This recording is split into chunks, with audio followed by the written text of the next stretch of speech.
Hello दोस्तों, जय हिंद, वंदे मातरम। मैं भूटान आपका अपने यूट्यूब चैनल भूटान पाठशाला में स्वागत करता हूं। मैं उम्मीद करता हूं कि आप बहुत अच्छे होंगे, मस्त होंगे, तंदुरुस्त होंगे और पढ़ाई भी बहुत ही शानदार तरीके से कर रहे होंगे। दोस्तों, मैथ फाउंडेशन सीरीज हमारे चैनल पे स्टार्ट की जा रही है। इस चैनल पे आपको क्लास 6 से लेकर 12th तक सारे बेसिक कॉन्सेप्ट जो होते हैं 1 बाय 1 करके करवाए जाएंगे। और आपको बता दें, जो भी बच्चे मैथ बैकग्राउंड से हैं या मैथ बैकग्राउंड से नहीं हैं, उन सारे बच्चों के लिए जो मैथ्स में वीक हैं उनके लिए ये मैथ फाउंडेशन सीरीज स्टार्ट की जा रही है। मैं तो बोलूँगा कि बच्चे मैथ्स में अच्छे हैं या वीक हैं, दोनों ही तरह के बच्चे इस मैथ फाउंडेशन सीरीज को करें, क्योंकि इसका बहुत ही बेनिफिट मिलेगा। इसको करने के बाद आप मैथ्स के किसी भी चैप्टर को काफ़ी आसानी से समझ पाएंगे, क्योंकि उस चैप्टर के अंदर जितने भी बेसिक्स कॉन्सेप्ट यूज होंगे उन सारे कॉन्सेप्ट्स को हमारी इस मैथ फाउंडेशन सीरीज में करवाया जाएगा। आज हमारी ये मैथ फाउंडेशन सीरीज की पहली क्लास है दोस्तों, इसलिए हम आपको थोड़ा 1-2 मिनट लेकर जानकारी दे दें, क्योंकि नेक्स्ट वीडियो पे ये सारी बातें हम नहीं करेंगे, केवल डायरेक्ट अपने कॉन्सेप्ट की बात करेंगे। बता दें आपको कि मैथ फाउंडेशन सीरीज में जो भी कॉन्सेप्ट करवाए जाएंगे वो आपके कक्षा 6 से लेकर कक्षा 12 तक जितने भी बेसिक कॉन्सेप्ट आपने पढ़े हैं, या तो आप मैथ्स बैकग्राउंड से नहीं हैं तो आपने नहीं भी पढ़ा है, लेकिन आप मैथ्स पढ़ने में इंटरेस्टेड हैं, तो आपको जानकारी होनी चाहिए कि कक्षा 6 से 12 तक जितने भी बेसिक कॉन्सेप्ट्स हैं सारे कॉन्सेप्ट इस फाउंडेशन सीरीज में करवाए जाएंगे। और आपको बता दें कि वीडियो ऐसे नहीं होगी कि आपको अगर चौथी वीडियो देखना है तो आप पिछली 3 वीडियो को छोड़ दें, आप स्किप नहीं कर सकते। सारी वीडियो आपको एक सीक्वेंस में देखनी पड़ेगी, तभी आपको सारे कॉन्सेप्ट समझ में आएंगे, क्योंकि हम ऐसा बना ही नहीं रहे। जैसे आज की हमारी पहली क्लास है तो इसमें हमने एग्जैक्ट डिवाइजर यानी पूर्ण भाजक एक कॉन्सेप्ट पे बात करेंगे कि आखिर एग्जैक्ट डिवाइजर किसी नंबर का होता क्या है, ये हमने क्यों लिया। इसको हम छोड़ भी सकते थे, लेकिन हम अगली क्लास में आपको बताने वाले हैं गुणनखंड यानी फैक्टर्स क्या होते हैं किसी नंबर के, उसको समझाने के लिए हमें ऐसा लगा कि एग्जैक्ट डिवाइजर क्या होता है इसकी ज़रूरत पड़ेगी आपको। इसीलिए आज की क्लास में पहले हम एग्जैक्ट डिवाइजर करवा रहे हैं, अगली क्लास में गुणनखंड यानी फैक्टर पे बात करेंगे। लेकिन हाँ, अगर आपने इस वीडियो को नहीं देखा तो वो वीडियो आपको उतनी अच्छे समझ में नहीं आएगी जितना आना चाहिए। तो मेरा आपसे यही रिक्वेस्ट है कि आप सारी वीडियो एक सीक्वेंस में देखिए। और बच्चों, एक बात बता दें, वीडियो हमारी 15 से 20 मिनट की होंगी, ज़्यादा बड़ी वीडियो नहीं बनाना है, ठीक है। तो आपको 15 से 20 मिनट धैर्य बनाकर सारी वीडियो एक सीक्वेंस में अच्छे से देखना है, ठीक बच्चों। तो चलिए, समय अब हम खराब नहीं करते हैं, डायरेक्ट अपनी कॉन्सेप्ट पे आते हैं जो आज की क्लास का हमारा मुख्य उद्देश्य है। और हाँ दोस्तों, आपको इस बात को सोचकर बिल्कुल भी नहीं परेशान होना है कि ये पेन और पेपर पे पढ़ा रहे हैं, क्या ही पढ़ाएंगे, क्योंकि डिजिटल बोर्ड का ज़माना है, समझ में तो वहाँ ही आता है, इस पेन और पेपर में क्या ही समझ में आएगा। आप यकीन मानिए, हो सकता है आप जहाँ डिजिटल बोर्ड में पढ़ते हैं उससे भी अच्छे तरीके से यहाँ हम पढ़ाएं, क्योंकि कंटेंट पे हम बहुत ज़्यादा मेहनत कर रहे हैं, उसके बाद ही आपके सामने ये बेसिक्स कॉन्सेप्ट ला रहे हैं, ठीक है। क्योंकि हमारा उद्देश्य है कि आपको समझ में आना चाहिए, बहुत डिजिटल और पेन पेपर से तर नहीं होता है। आप ये मन में बिल्कुल भी नहीं लाइएगा, मस्त तरीके से पढ़िएगा, बढ़िया समझ में आएगा, ठीक दोस्तों। तो चलिए, आज का टॉपिक हम स्टार्ट करते हैं। दोस्तों, आज हमारा पहला टॉपिक है जिसका नाम है एग्जैक्ट डिवाइजर। हो सकता है आपने कभी इस टॉपिक का नाम सुना होगा, या इसे हिंदी में कहें तो क्या बोलते हैं, पूर्ण भाजक। आप कहीं ना कहीं भाजक शब्द से जरूर मिले होंगे। आखिर भाजक होता क्या है? एग्जैक्ट डिवाइजर, हमारा मुख्य उद्देश्य है दोस्तों एग्जैक्ट डिवाइजर के बारे में समझना। लेकिन हम सबसे पहले बात करेंगे कि आखिर डिवाइजर क्या होता है, क्योंकि अगर आपने डिवाइजर समझ गया तो फिर उसके बाद एग्जैक्ट डिवाइजर क्या होता है और एग्जैक्ट डिवाइजर क्या नहीं होता इसको आप समझ जाएंगे। देखिए, हम एक एग्जाम्पल के माध्यम से इसे समझते हैं। ये बताइए, अगर आपको इस प्रकार से कोई लिख दिया a डिवाइड बाई बी। हमने क्या लिखा, ए डिवाइड बाई बी, यानी ए भागे बी। इसको हम क्या पढ़ते हैं बच्चों, ए डिवाइडेड बाई बी। समझ में आया आपको? हम इसे क्या पढ़ते हैं, ए भागे बी, ठीक है। या इसी को हिंदी में क्या कहते हैं, ए में बी का भाग देना। बात समझ में आई? हमने क्या बताया दोस्तों, इस प्रकार से अगर कुछ लिखा हुआ है ए डिवाइड बाई बी, तो इसका मतलब क्या होता है, ए में बी का भाग देने पर। इसको आप एक दूसरे तरीके से लिखते हैं जो आप हमेशा ऐसे ही लिखते हैं, जैसे अब हम बताएंगे। इस प्रकार से तो बहुत कम ही लोग लिखते हैं। ए क्या है, जिसमें हम भाग दे रहे हैं, और बी क्या है, जिससे भाग दे रहे हैं ए में। इसको हम किस प्रकार लिखते हैं, ए भागे बी। कहने का मतलब ए डिवाइड बाई बी। आप इस बात को इस प्रकार लिख सकते हैं या इसको इस प्रकार लिख सकते हैं, दोनों का सेम मीनिंग है। बात समझ में आई कि नहीं आई? मैं ये मानकर चल रहा हूं दोस्तों कि आपको मैथ्स बिल्कुल भी नहीं आती है। इस प्रकार से हम समझाएंगे आपको एकदम जीरो से। थोड़ा सा समय लगेगा, 20 या 22 मिनट की भी वीडियो हो सकती है, घबराना नहीं है आपको।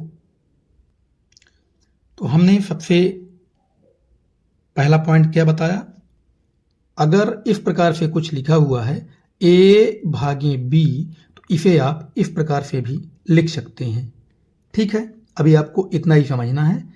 इसके बाद हमारा दूसरा स्टेप क्या होगा, डिवाइजर क्या होता है, क्या समझना है दोस्तों, डिवाइजर क्या होता है। डिवाइजर के बाद हमारा तीसरा स्टेप होगा आखिर रिमाइंडर क्या होता है, इसके बारे में समझना, ठीक है। फिर चौथा स्टेप होगा एग्जैक्ट डिवाइजर क्या होता है, इस पे बात करेंगे हम, ठीक है दोस्तों। इसको हिंदी में क्या कहते हैं ये आगे हम बताएंगे। आपको दोस्तों भाषा को लेकर परेशान नहीं होना है, आपको कॉन्सेप्ट समझने पे जोर देना है, ठीक है। अब देखिए दोस्तों, आपको समझ में आ गया कि ए डिवाइड बाई बी, इसको हम रीड करते हैं। इसी बात को हम इस प्रकार से लिख सकते हैं। ए आपको इतनी बात समझ में आ गई। अब हम समझने की कोशिश करेंगे आखिर डिवाइजर क्या होता है, रिमाइंडर क्या होता है। जब आपको डिवाइजर और रिमाइंडर समझ में आ जाएगा तो वीडियो के आखिरी में हम पहुंचेंगे एग्जैक्ट डिवाइजर की तरफ, क्योंकि एग्जैक्ट डिवाइजर को समझना ही हमारा आज का मुख्य उद्देश्य है। चलिए हम कुछ उदाहरण लेकर इस बात को समझाते हैं। उदाहरण नंबर 1 है 16 डिवाइड बाई 3, ठीक है।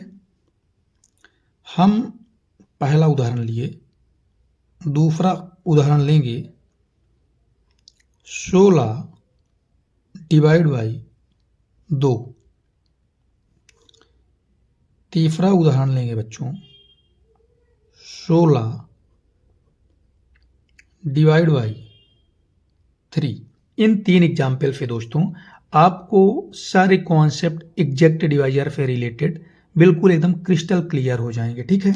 अब देखिए हमने क्या बताया था, अगर इस प्रकार से कोई बात लिखी है तो इसे हम इस प्रकार से लिख सकते हैं। तो देखिए ए क्या लिखा है 16 डिवाइड बाई 3, इसे हम किस प्रकार से लिख सकते हैं दोस्तों, 16, ये देखिए ए की वैल्यू है और एक इसकी है बी की वैल्यू। क्या लिखना है, ए आएगा इधर और बी जिसे हम डिवाइड कर रहे हैं यहाँ आएगा। तो 16 डिवाइड बाई 3, ठीक है। 16 को 3 से डिवाइड करना हमें, तो डिवाइड करना तो मैं उम्मीद करता हूँ कि डिवाइड करना तो आपको आता होगा, पर चलिए हम तब भी प्रयास करेंगे एकदम जीरो से बताएं आपको। तो आपको क्या करना है दोस्तों, 3 की टेबल इस प्रकार से पढ़ना है कि 16 के इक्वल हो जाए, लेकिन 16 से ग्रेटर नहीं होनी चाहिए, लेस हो जाए तो हो जाए, ठीक है। तो 3 1 जा 3, 3 2 जा 6, 3 3 जा 9, 3 4 जा 12, 3 5 जा 15। अब 15 से ज़्यादा अगर आप पढ़ देंगे तो वो क्या हो जाएगा 18, जो 16 से ज़्यादा हो जाएगा दोस्तों, आपको इससे कम ही रहने देना है। तो क्या होगा, 3 5 15, यानी 3 5 जा 15 होता है। माइनस करेंगे अब, 6 में 5 गया 1 0। अब क्या इसमें भाग जाएगा, नहीं जाएगा दोस्तों, क्योंकि इस 3 से छोटा नंबर आ गया। ऐसे ही चलिए हम इसे कर लेते हैं, 16 डिवाइड बाई 2, ये कितनी बार जाएगा, 8 बार।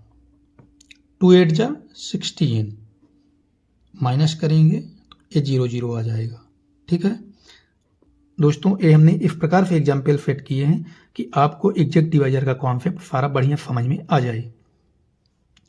ये क्या है, 16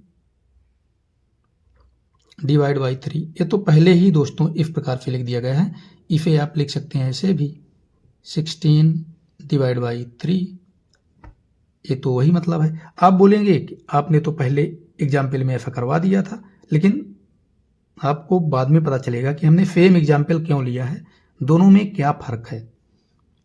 तो ये हमने क्या बोला, 3 का टेबल हम पढ़ते हैं, 16 से ज़्यादा नहीं होनी चाहिए, 16 से कम हो सकता है। तो ये क्या हुआ, 3 4 जा 12, माइनस 6 में 2 गया 4 0। दोस्तों ये हमने डिवीजन कर दिया। अभी यहीं से मेन कॉन्सेप्ट स्टार्ट होता है, जो आपको ध्यान देना है। आपको ध्यान क्या देना है कि जिस नंबर से हम किसी भी नंबर को डिवाइड करते हैं, जैसे यहां हमने 16 को 3 से डिवाइड किया, क्या बोला हमने, 16 को 3 से डिवाइड किया, तो याद रखिएगा जिस नंबर से हम डिवाइड करते हैं उसे क्या बोलते हैं, क्या बोलते हैं, उसे बोलते हैं डिवाइजर। क्या बोलते हैं, डिवाइजर, यानी कि भाजक, ठीक है। हम बात किस पे कर रहे हैं, डिवाइजर क्या होता है, इसी बात को समझने पे। तो ये बात आपको समझ में आ गई कि जिस नंबर से हम किसी भी नंबर को डिवाइड करते हैं वो उस नंबर का डिवाइजर कहलाता है, ठीक। और जिस नंबर को डिवाइड करते हैं, जैसे यहां हमने b से a को डिवाइड किया, तो a क्या कहलाएगा, b का क्या कहलाएगा, डिविडेंड, यानी भाज्य। 16 को बच्चों हम यहां डिविडेंड कहेंगे, ठीक। ये क्या कहलाता है हिंदी में, फिर क्या बोलते हैं, भाज्य। ये आपको हमेशा याद रखना है। और 3 से 16 को भाग देने पे हमें क्या मिला कि 3 का 16 में 5 बार भाग जा रहा है, 5 से ज़्यादा भाग नहीं जा रहा। तो ये जो 5 है ये क्या कहलाता है दोस्तों, ये कहलाता है कोशेंट, ठीक है। इसे हिंदी में कहते हैं भागफल। बात समझ में आई, आपने समझ लिया दोस्तों कि जिस नंबर से हम किसी नंबर को डिवाइड करते हैं वो कहलाता है डिवाइजर, और जिस नंबर को डिवाइड करते हैं वो कहलाता है डिविडेंड। जैसे यहाँ 3 डिवाइजर है, 16 डिविडेंड है, और जो हमें रिजल्ट मिला ये क्या कहलाता है, कहने का मतलब 3 का टेबल हमने जितने टाइम्स पढ़ा वो क्या कहलाता है, कोशेंट। और दोस्तों हमें जो लास्ट में मिलता है ये देखिए, इसे हम क्या कहते हैं, रिमाइंडर, ठीक है। हमेशा आपको याद रखना है, एक कभी भी अगर आपको भाग देना है तो यही 4 चीज़ें होती हैं, इसके अलावा कुछ भी उसमें नहीं होता। हिंदी में इसे क्या कहते हैं दोस्तों, शेषफल। ठीक है, तो आपको समझ में आ गया होगा, जब भी हम किसी एक नंबर को दूसरे नंबर से डिवाइड करते हैं तो उसमें 4 चीज़ें होती हैं। एक होता है डिवाइजर, दूसरा डिविडेंड, तीसरा कोफिशिएंट और चौथा रिमाइंडर। ठीक है, जैसे यहाँ आप बता सकते हैं अब कि यहाँ 3 क्या है। देखिए 3 से हम 16 को डिवाइड कर रहे हैं तो 3 हमारा क्या कहलाएगा, डिवाइजर। ठीक है, और 16 क्या कहलाएगा, डिविडेंड। होगा कि नहीं होगा दोस्तों। देखिए 16 को हमने डिवाइड कर रहे हैं तो ये डिविडेंड होगा। ऐसे ही यहाँ आप आसानी से बता सकते हैं कि 2 यहाँ क्या होगा, डिवाइजर होगा, जबकि 16 क्या होगा, डिविडेंड होगा। डिविडेंड मतलब भाज्य होगा और डिवाइजर मतलब भाजक होगा। आपको समझ में आ गया होगा दोस्तों, किसी भी नंबर का डिवाइजर यानी भाजक क्या होता है। ये जो डिवाइजर है दोस्तों, इसको क्या कहते हैं, भाजक। ये रिमाइंडर क्या होता है दोस्तों, जब हम भाग करते हैं तो हमें जो आखिरी में मिलता है उसे हम क्या कहते हैं, शेषफल। ये क्या होता है, शेषफल। ठीक है दोस्तों, आप समझ गए होंगे कि डिवाइजर क्या होता है, डिविडेंड क्या होता है, कोशेंट क्या है। हमने 3 का 16 में डिवाइड किया तो जितने टाइम्स हमने 3 की टेबल पढ़ा तो वो हमें कोशेंट मिला। ठीक है, यहाँ 5 कोशेंट है, यहाँ 1 रिमाइंडर है। अब देखिए जैसे यहाँ है सेम ऐसे ही, देखिए ये क्या था, ये यहाँ 16 डिविडेंड है, 3 क्या है, डिवाइजर है। लेकिन ये सारी चीज़ें तो आप समझ गए दोस्तों। इधर भी देखिए, ये क्या है, यहाँ 4, ये कोशेंट है। ये देखिए हमने बताया था जितने भी टाइम आप 3 का टेबल पढ़ेंगे वो आपको कोफिशिएंट के रूप में मिलेगा, और ये जो आखिरी में मिलता है ये रिमाइंडर मिलता है। ठीक, अब दोस्तों आपने ये सारी प्रोसेस कर दी, आपने 16 को 3 से डिवाइड कर दिया, आपको पता चल गया कि डिवाइजर क्या होता है, डिविडेंड क्या होता है, कोशेंट क्या होता है, रिमाइंडर क्या होता है। लेकिन एक कैसे पता चले कि आपने जो ये डिवीजन की प्रोसेस की ये आपने सही किया है या गलत किया है। तो इसके लिए मैथ में एक बहुत ही शानदार इक्वेशन बनाई गई है जो डिवाइजर, डिविडेंड, कोफिशिएंट और रिमाइंडर में एक रिलेशन दिखाती है। वो इक्वेशन क्या है दोस्तों, चलिए हम आपको बता दें।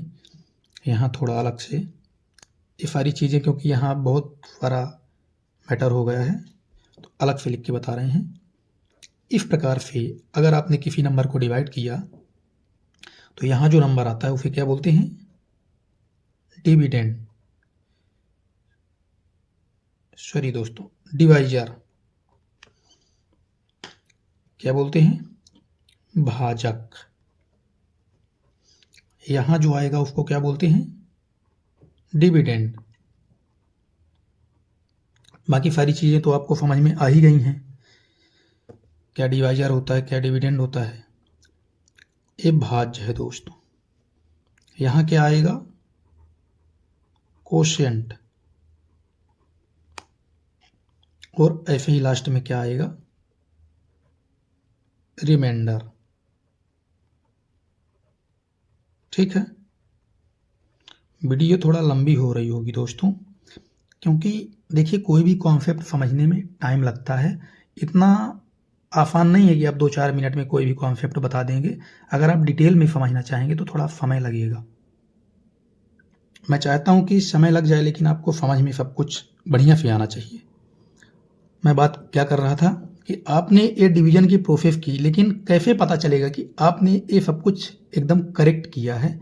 इसके लिए मैथ्स में एक इक्वेशन दी गई है जो इन सभी में, चारों में संबंध बताती है। आपको ध्यान रखना है इन दोनों का मल्टीप्लिकेशन करके अगर आप इफ रिमाइंडर में जोड़ देंगे तो आपको हमेशा ए डिविडेंड मिलेगा। हमने क्या बताया दोस्तों, आप डिवाइजर का कोफिशिएंट से मल्टीप्लाई करेंगे और इन दोनों का मल्टीप्लिकेशन यानी गुणा करने के बाद जो भी आए उसे आप रिमाइंडर में जोड़ देंगे। आप देखेंगे कि वो हमेशा डिविडेंड के इक्वल है, तभी हम कहेंगे कि हमने जो डिवीजन किया ये सही है। क्या हमने बताया, डिवाइजर गुणे कोशेंट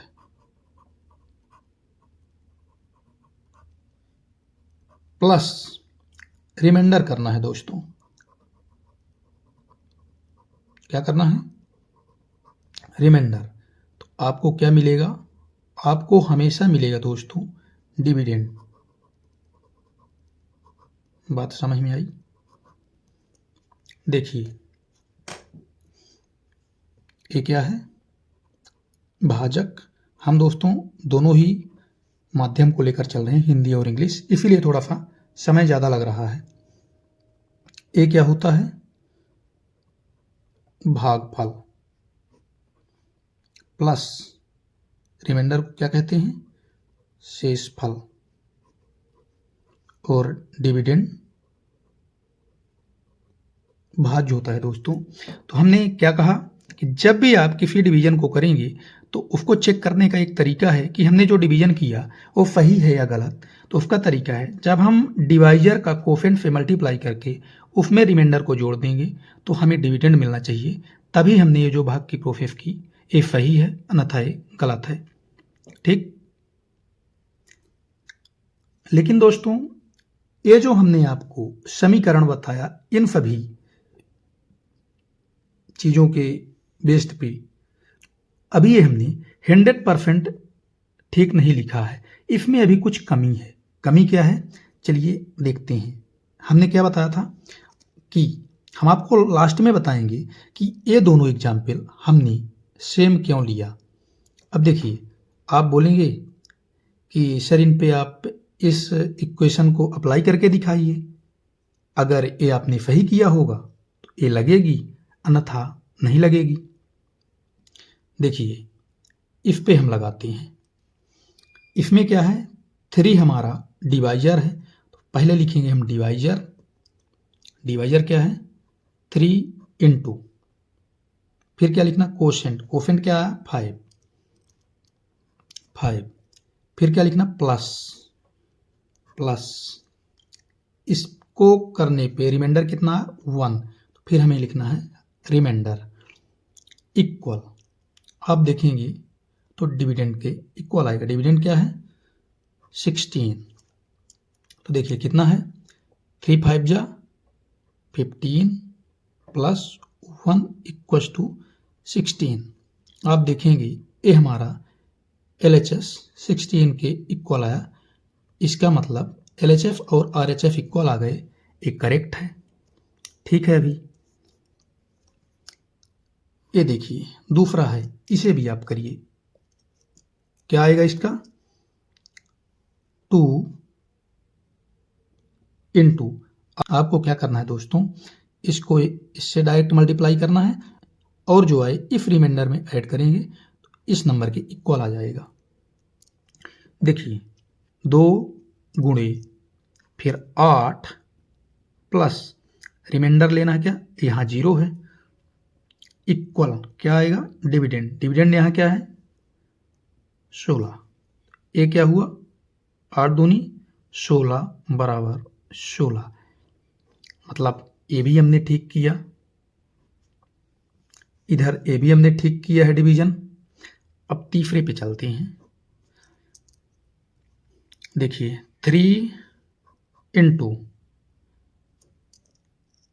ये देखिए 3 इंटू 4 प्लस रिमाइंडर 4 आया, इक्वल्स टू 16 के आएगा इफ इक्वेशन के अकॉर्डिंग। तो ये क्या हुआ, 3 4 जा 12 प्लस 4 इक्वल्स टू 16,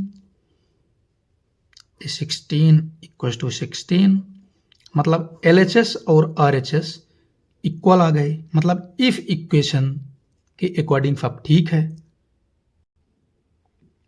इस प्रकार से आपने देखा दोस्तों, सभी में इफ इक्वेशन का पालन हो रहा है। कहने का मतलब, अब देखिए आप, एग्जाम्पल नंबर हमने जो फर्स्ट लिया और एग्जाम्पल नंबर हमने जो थर्ड लिया, इफ एग्जाम्पल में हमारा कोफेंट जो आ रहा है वो 5 आ रहा है और रिमाइंडर 0 आ रहा है। इसमें कोफेंट हमारा 4 आ रहा है और रिमाइंडर भी 4 आ रहा है। ये कैसे हो सकता है दोस्तों कि डिवीजन सेम हो और कोफेंट और रिमाइंडर अलग अलग आए? ऐसा तो हो ही नहीं सकता। मैथ्स की एक बहुत ही अच्छी चीज़ है कि आप किसी भी तरीके से करेंगे हमेशा यूनिक होगा।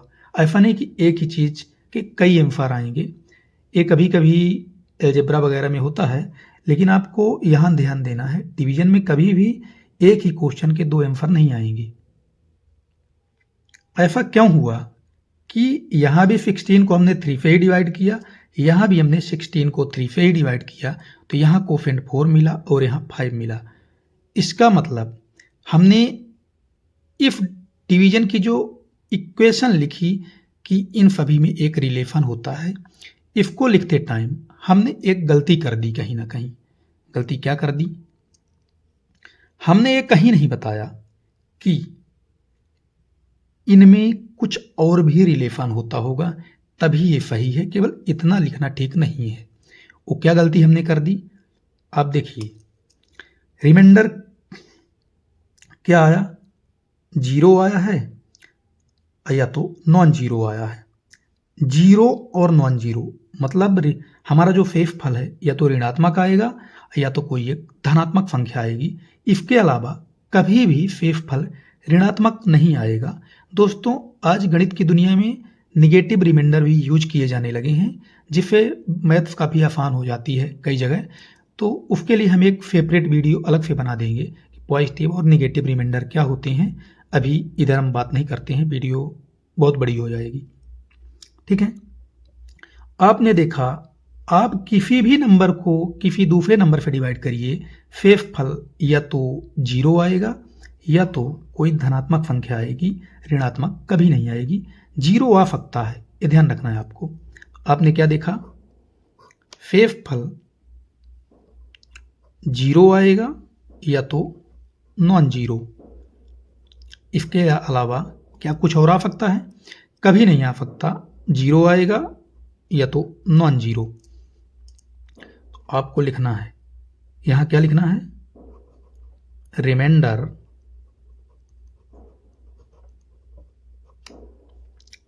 जीरो आ सकता है। क्या कभी 0 से छोटा होगा रिमाइंडर? कभी नहीं होगा। तो आपको क्या लिखना है? 0 से हमेशा ग्रेटर देन होगा, लेकिन 0 के इक्वल तो हो सकता है। ये देखिए 0 आया है, तो 0 के इक्वल भी हमारा रिमाइंडर हो सकता है। तो आपने देखा दोस्तों कि रिमाइंडर क्या होगा? 0 होगा या तो नॉन जीरो होगा। इसके अलावा कभी भी रिमाइंडर निगेटिव नहीं होगा। पहले हमने क्या बताया था कि अगर इस प्रकार से कुछ लिखा हुआ है तो इसे हम पढ़ेंगे a डिवाइड बाई बी। दूसरा हमने क्या बताया था? डिवाइजर क्या होता है, इस पे बात करेंगे।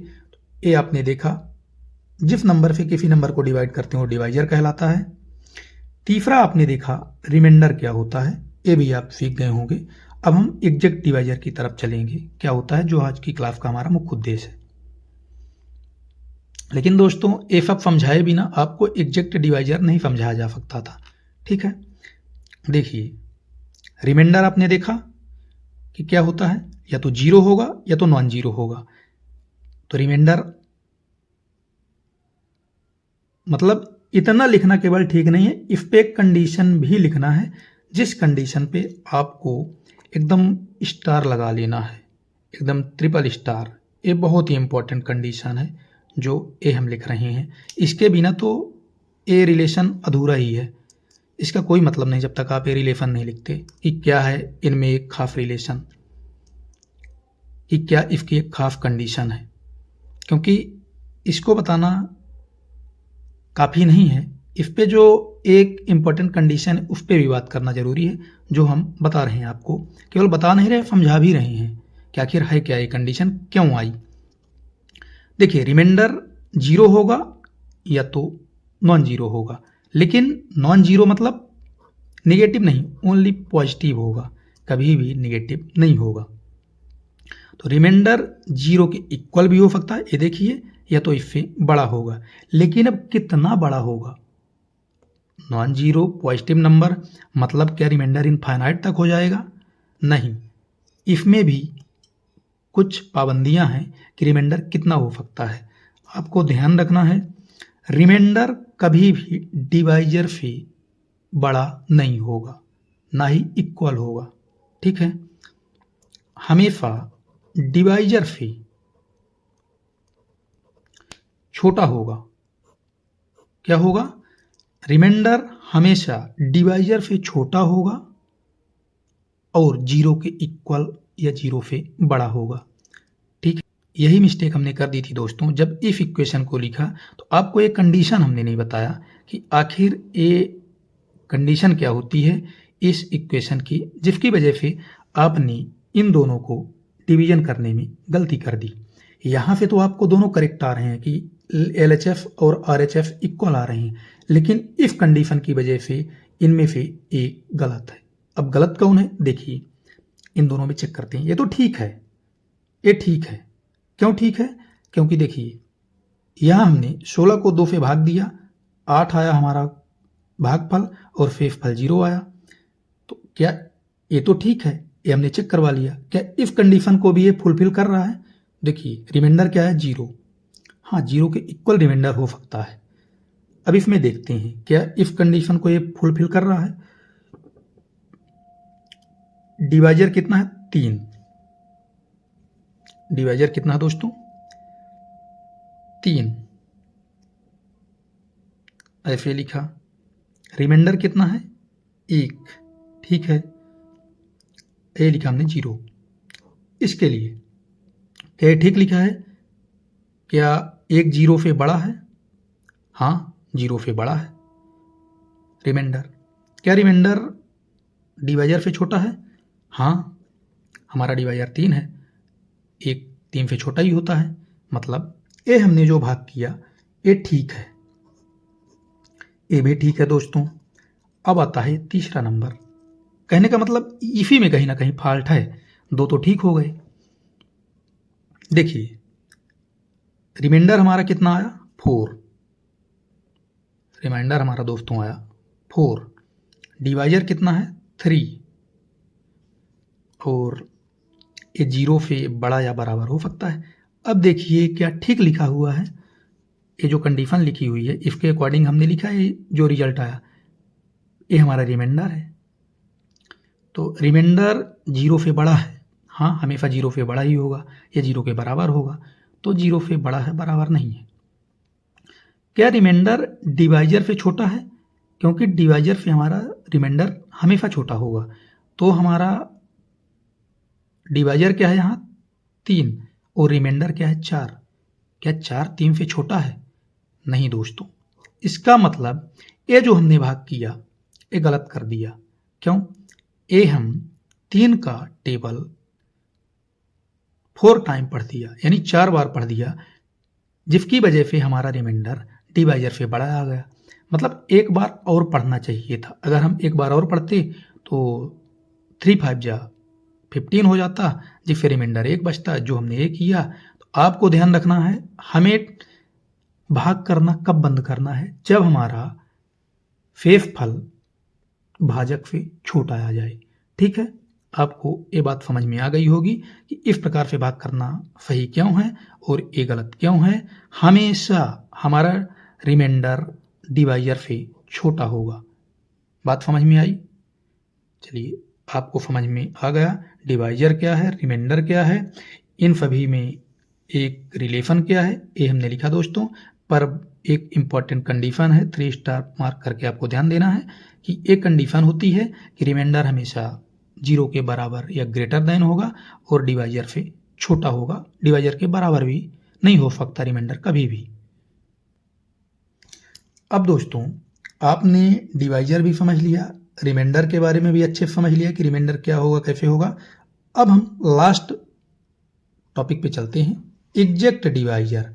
डिवाइजर तो आपने समझ लिया क्या होता है, जिस नंबर से हम किसी दूसरे नंबर को भाग करते हैं तो वो नंबर डिवाइजर कहलाता है। ठीक, अब एग्जैक्ट डिवाइजर किस डिवाइजर को कहेंगे, तो देखिए यहां समझाते हैं हम। आपने देखा रिमाइंडर क्या क्या हो सकते हैं,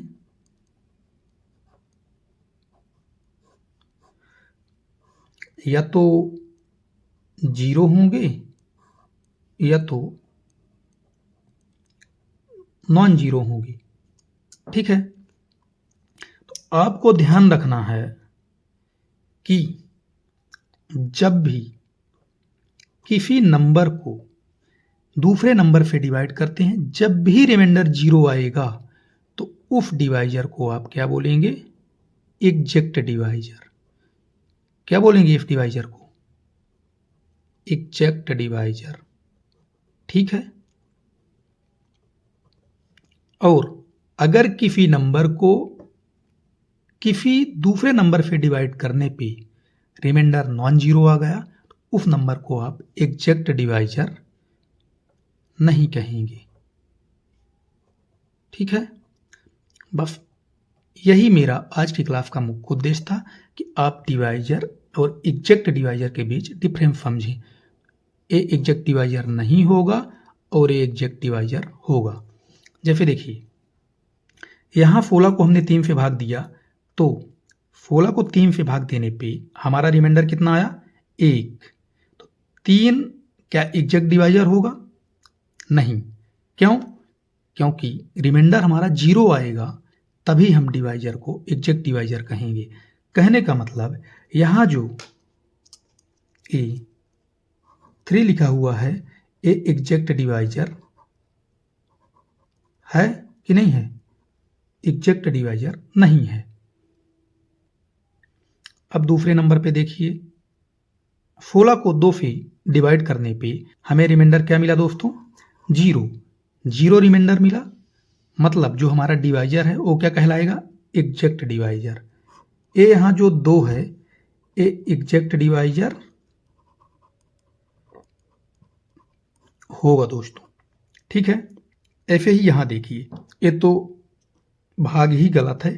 क्यों गलत है, क्योंकि यहाँ रिमाइंडर डिवाइजर से बड़ा है और इफ कंडीशन को फुलफिल नहीं कर रहा, इसलिए इस पे तो हमें बात ही नहीं करनी है। ठीक है, तो आपने देखा यहाँ नॉन जीरो रिमाइंडर है, इसी वजह से A3 एग्जैक्ट डिवाइजर नहीं है। यहाँ रिमाइंडर जीरो है, इसीलिए 2 जो है एग्जैक्ट डिवाइजर है। ठीक दोस्तों, तो आपको इस कॉन्सेप्ट को ध्यान रखना है, जब भी किसी डिवीजन का रिमाइंडर जीरो होगा तो उस डिवाइजर को हम एग्जैक्ट डिवाइजर कहेंगे, और अगर रिमाइंडर नॉन जीरो हुआ डिवाइड करने के बाद तो उस डिवाइजर को हम एग्जैक्ट डिवाइजर नहीं कहेंगे। ठीक दोस्तों, इस क्लास को आप अच्छे से देखिएगा, क्योंकि अगली जो हमारी मैथ्स फाउंडेशन सीरीज की क्लास आने वाली है वो है फैक्टर क्या होते हैं किसी भी नंबर के, यानी गुणनखंड क्या होते हैं, जिस पे हम बात करेंगे काफ़ी डिटेल में। जैसे आज हमने डिटेल में बात की है रिमाइंडर, डिवाइडर, एग्जैक्ट डिवाइजर पे बेस्ड काफ़ी डिटेल में बात की है दोस्तों। इससे ज़्यादा अब इसमें कुछ भी नहीं होता, बेसिक्स एकदम कंप्लीट बेसिक्स है एग्जैक्ट डिवाइजर और डिवीजन पे बेस्ड। ठीक है, तो इसको आप बढ़िया से पढ़िएगा, तभी आपको फैक्टर की समझ अच्छे से तैयार होगी। धन्यवाद दोस्तों।